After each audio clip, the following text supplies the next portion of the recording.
It's both players in this type of snooker in their comfort zone. You asked me last night who would you rather play out of Bingham and Allen. I said both players are ideally suited. They play the same kind of game as Ronnie. OK, back we go. Frame 6 of the 8 this afternoon. Yeah, Mark Allen then breaks off this frame. Mark Allen is a world-class operator. The problem is today he's up against the smooth operator.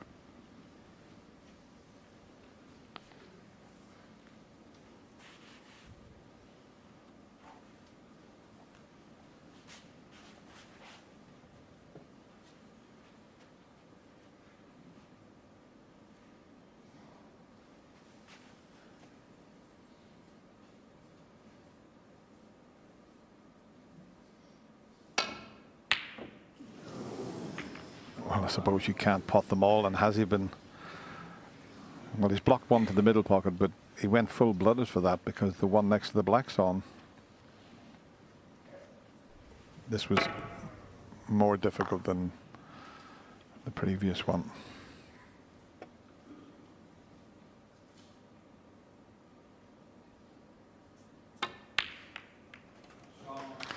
Oh, he didn't anticipate the cannon.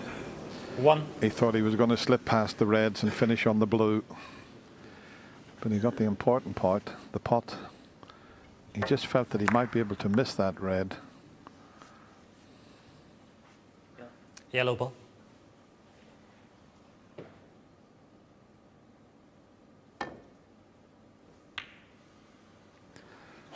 Eight frames to be played in this afternoon session. They'll be back at 7 o'clock for the remaining part of the match. And what a conclusion we could have to this final, because both players playing really well. It could go close, this.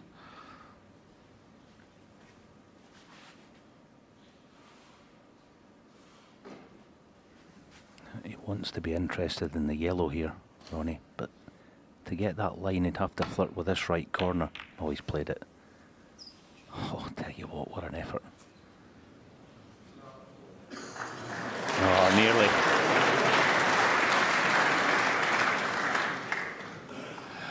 I think the whole crowd thought that white was going to stop in behind the yellow.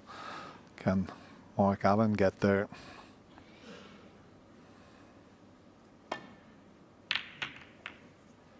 No, just played it traditional way. He could have attempted a thinner one to get in behind the yellow, but he left a straightforward escape for Ronnie here.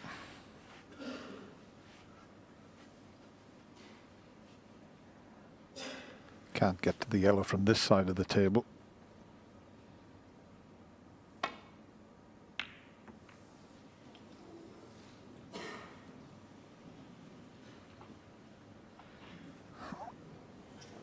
Well, he can get to the red, but look at the black, look at the pink. And looking at that angle, very little chance of getting to the blue.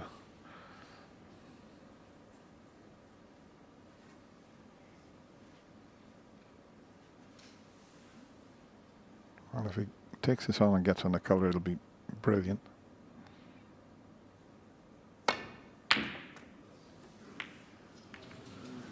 One. Yeah, very little chance of getting to the blue from that situation. He's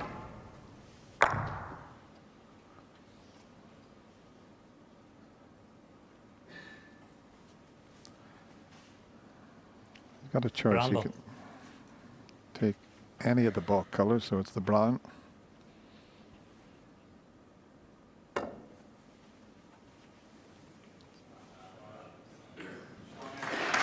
Mark Allen won.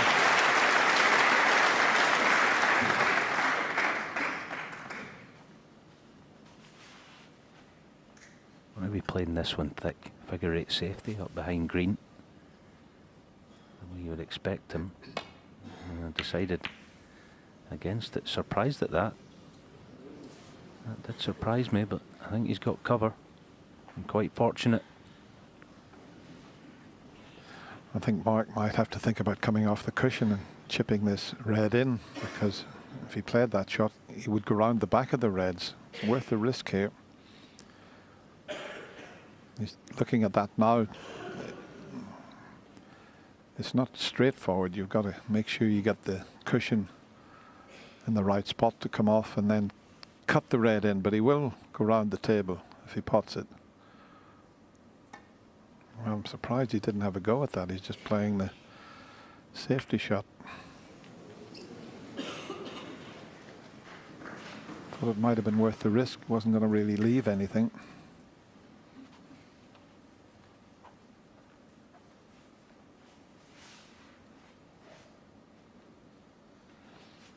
I think Angus McManus might have had a go at having that. Would we know so much? Ronnie on the prowl again. Seeing what he's going to leave. Little gap of green and brown he's looking for. Trying to pick his spot up there. Just a touch thick.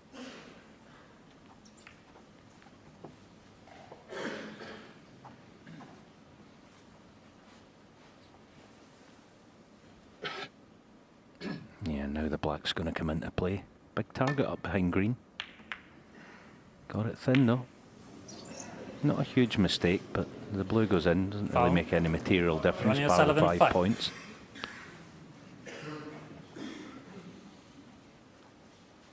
Are we going to see Ronnie climb into this long red? Because it's worth playing. And he's got the power. Well, we know that. So deep screw. Probably back to bulk rather than blue. Oh, may have had a hint of a kick on it, hence the cue ball not getting top side, but boy, what a pot again. He has his eye in those shots. Seen the kick there.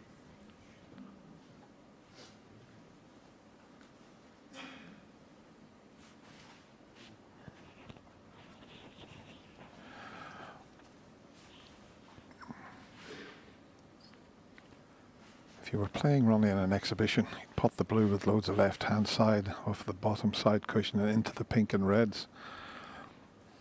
It's not an exhibition.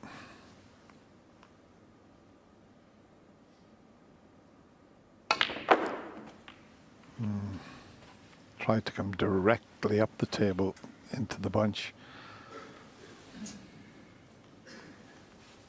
6.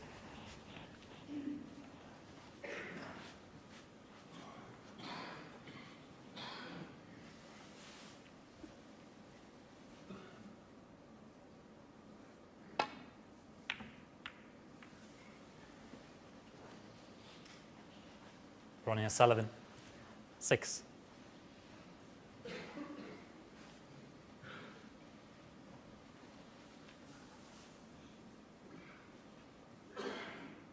want to be careful this red he's hitting. Doesn't want to push it through the gap. See that? Oh, he's fortunate he's flipped it. Just a little gap there. There's always bound to the red to brush off another, which killed the pace on it. So very fortunate. Only good thing for O'Sullivan. That red near the black is probably the one he'll be laying on, regardless of how tight he is tucked in behind the screen now. Mark Allen, 1.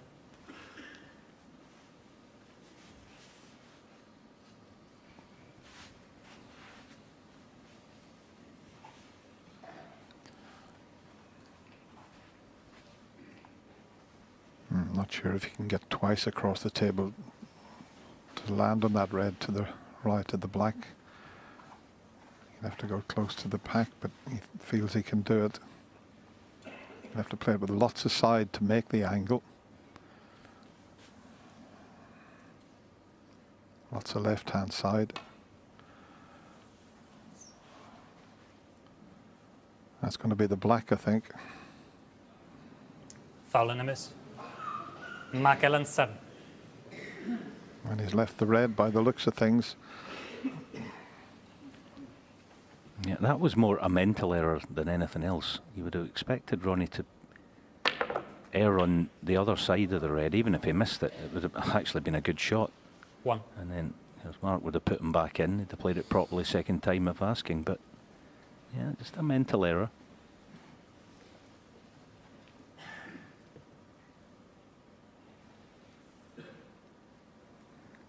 Pink and black still tied up, so very little chance for Mark Allen to score here.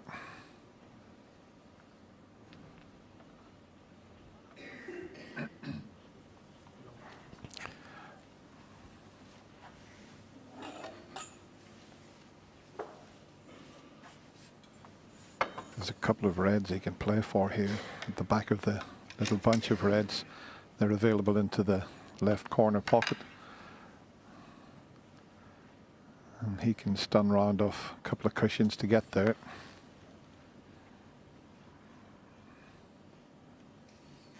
But from the brown, he'd have to hit it much harder.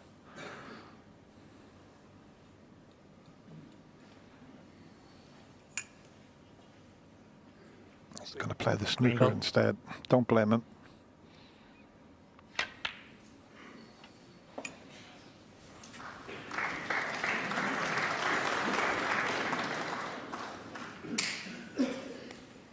Mark Allen 1.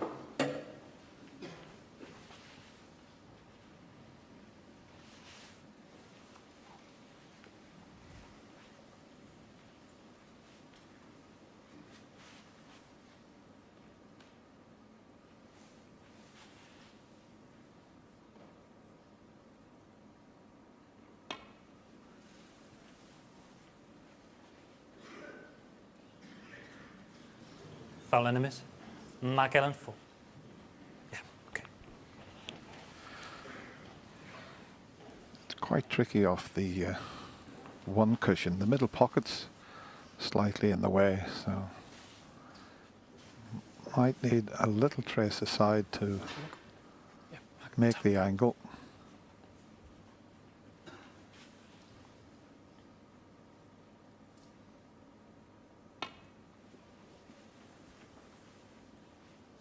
That's better.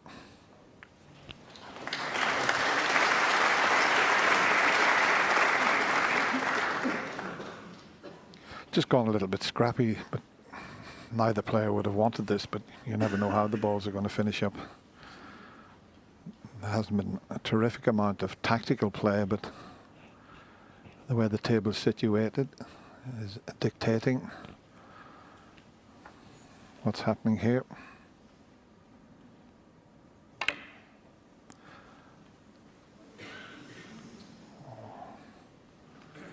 Well, his intention was to bring the black into play, which he's done, but he just caught the little pocket there. This is a thin one. He's round looking at the angle, but it's very thin.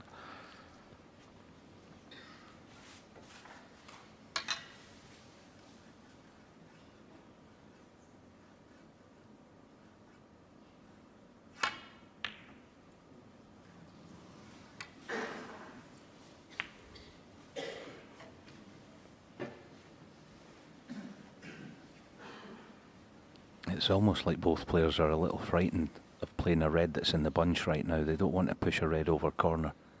Hence Mark playing the thin, loose one. A bit thick though. That is a mistake because this red passes the black.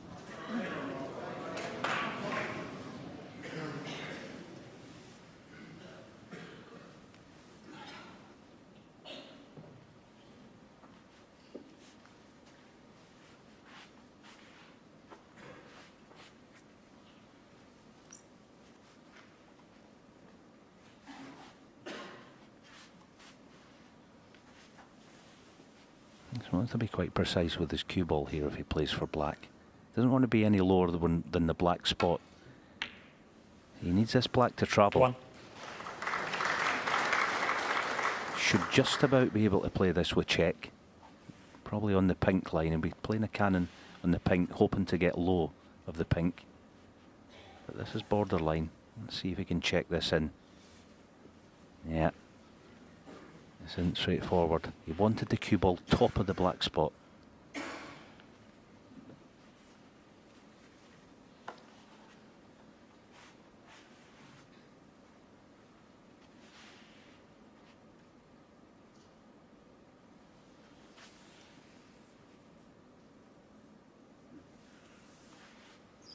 Trish trying to find a way of striking this cue ball, almost a dead cue ball with tons of left to check it. I know one thing, if anyone can do it, he's the man for the job, but this isn't straightforward, as I say.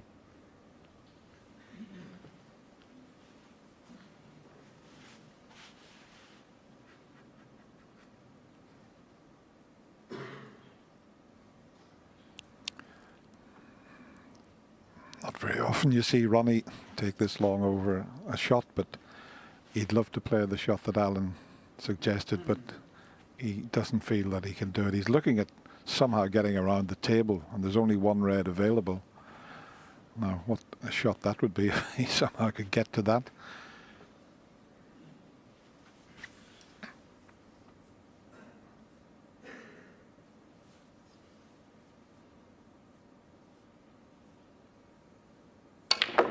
And here comes the white. Where's it going to finish up? No, it was almost impossible to get onto that red from that position.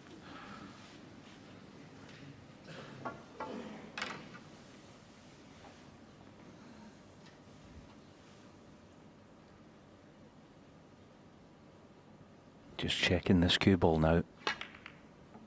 Oh, this is good. Oh, this is very good. Once a piece of the knuckle, didn't quite get it. Unfortunate. Good shot.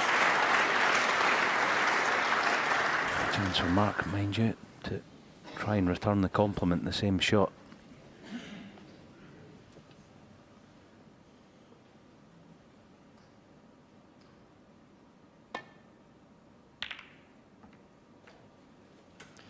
And this is another great effort.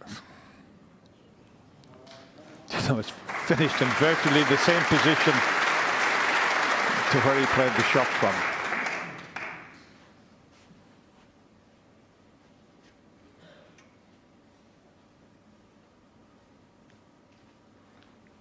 Always great to see the big breaks going in. Frames won with one visit, but tell you what is also exciting and interesting to watch, a good tactical battle.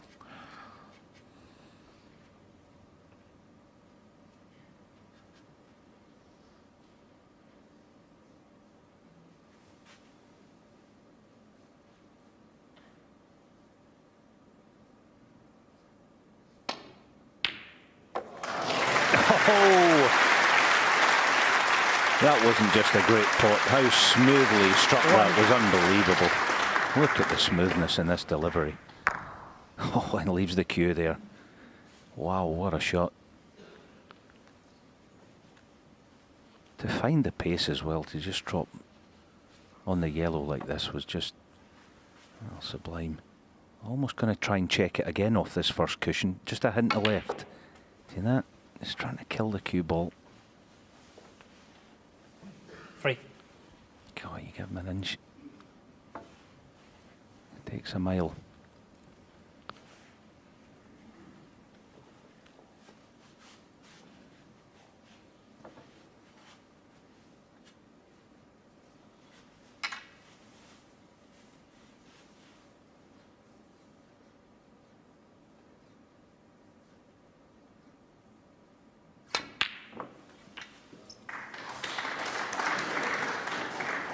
Four.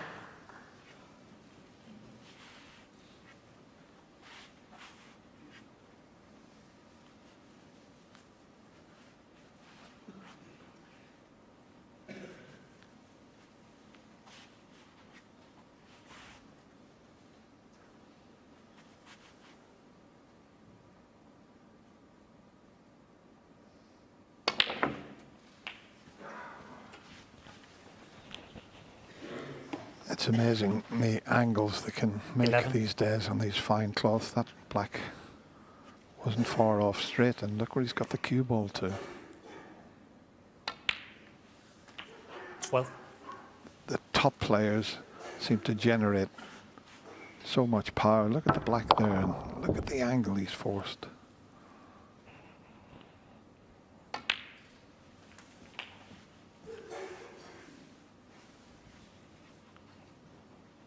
$19.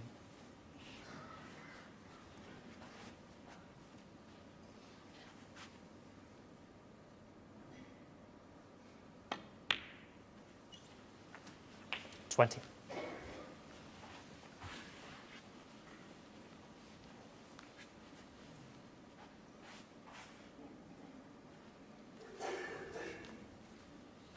not really playing a cannon here. Almost trying to Chinese snooker himself on the 2 loose reds with the pink. Just a little soft screw. That little gap there in the cue ball. Oh, perfect again. Perfect. 27. The key in those shots is the smooth delivery. 28. Any sort of tension you could get, as Dennis said, that last shot with the black, you really punch those shots, you can get the cue ball to work. The key is the smooth delivery to hold the cue ball.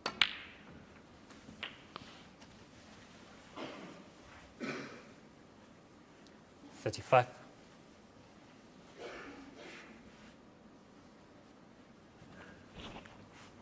Gradually creeping towards winning the frame.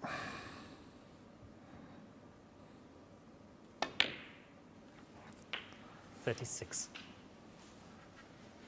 And the next shot could be key. Oh, we wobbled the black. He almost missed that. He grimaces there. 43.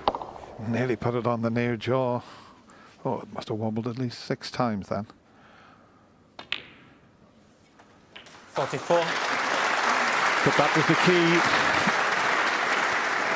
It was definitely the key to taking the frame.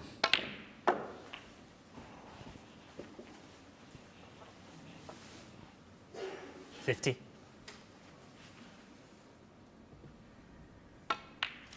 Yeah, and with a 2-frame gap 51. for the first time this afternoon. The first real question of Mark Allen's character is going to be answered shortly. He has to respond. 2 more frames to go in this session. 7.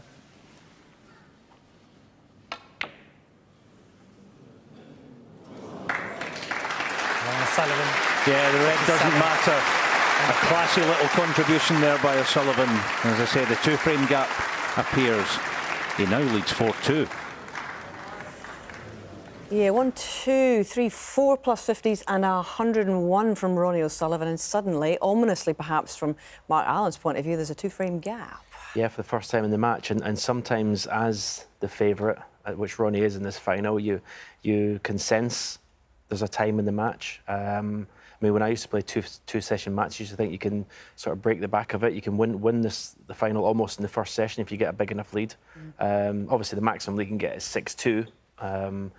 But you would think Mark Allen would love to get at least one of the last 2 frames. Yeah, I mentioned the half-century and the century there because Mark Allen's top contribution and only really sizable break is 74 so far. And this is a guy who's been known for some heavy scoring this championship. That's right. He was going along very well in the last frame, and all of a sudden he missed a black off the spot when he was going into the pack. I think that's pretty debilitating from his perspective for the rest of this session.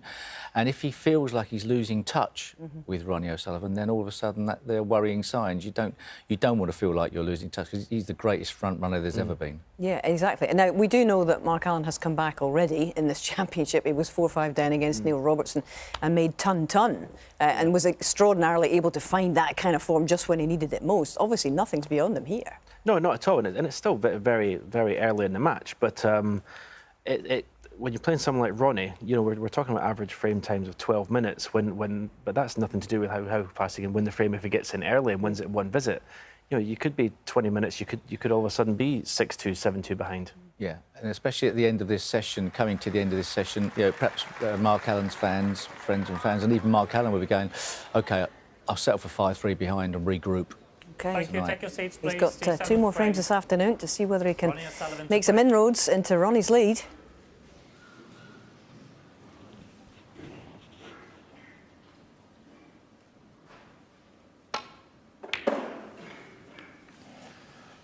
This is a much better break off from Ronnie O'Sullivan. He's found the ball cushion this time and hasn't left the red on. Well, might just be able to get to it, but there's a red next to